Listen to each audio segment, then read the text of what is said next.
வணக்கம். நான் இன்ஜினியர் செந்தில்குமார் பேசுகிறேன். இன்றைக்கி நம்ம எதை பற்றி பார்க்க போகிறோம் அப்படின்னு பார்த்தீங்கன்னா, ஆர்க் நாள் டைல் வந்து எப்படி போடணும் அப்படிங்கிறது தான் நம்ம பார்க்க போகிறோம். வாங்க வீடியோக்குள்ளே போகலாம்.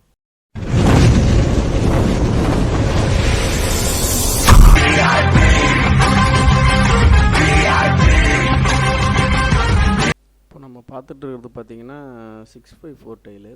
அதுக்கு எப்படி நம்ம கலவெல்லாம் ரெடி பண்ணணும் அப்படிங்கிறது தான் நம்ம வந்து பார்த்துட்ருக்குறோம். இதனோட லெவல் வந்து ரொம்ப முக்கியம். அதே மாதிரி நம்ம அதுக்கேற்ற கலவகணமும் கொடுக்கணும். 6x4 டைலாக இருந்தாலும் பார்த்தீங்கன்னா அதனோட திக்னஸ் வந்து பார்த்திங்கன்னா நமக்கு 12 mm தான் இருக்கும். நம்ம கரெக்டாக கலவகணம் கம்மியாக இருந்துச்சு அப்படின்னா நம்ம தட்டும் போது பார்த்திங்கன்னா டக்குன்னு உடஞ்சிரும். அந்த மாதிரி உடையக்கூடாதுன்றதுனால நம்ம லெவல் வந்து ரொம்ப கரெக்டாக பார்த்துக்கணும். அப்போ தான் வந்து அதுக்கான ஃபினிஷிங் உங்களுக்கு வந்து ரொம்ப நல்லா கிடைக்கும்.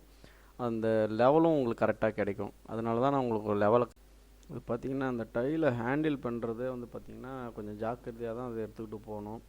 அதை நம்ம லேயிங் பண்ணும்போதும் பார்த்திங்கன்னா கொஞ்சம் பொறுமையாக தான் பண்ணணும். நம்ம அவசரப்படக்கூடாது.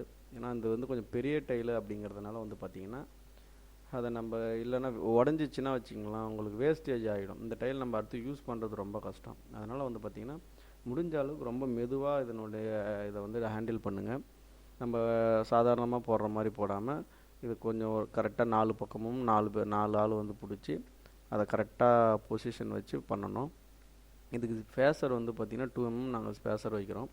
2 mm ஸ்பேசர் வச்சு கொஞ்சம் கிளியராக கரெக்டாக போடணும்.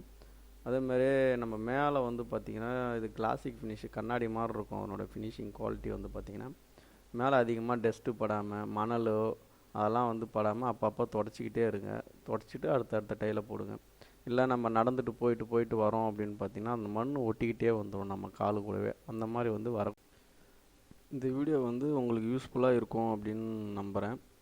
நான் அடுத்த வீடியோவில் வந்து பார்த்திங்கன்னா இந்த டைலை வந்து எப்படி டேமேஜ் ஆகாமல் பாதுகாக்கிறது, ஏன்னா இதுக்கு மேலே ஆளுங்களாம் வேலை செய்வாங்க, அது எப்படி நம்ம டேமேஜ் ஆகாமல் பாதுகாக்கிறது அப்படிங்கிறத வந்து நான் அடுத்த வீடியோவில் உங்களுக்கு சொல்கிறேன்.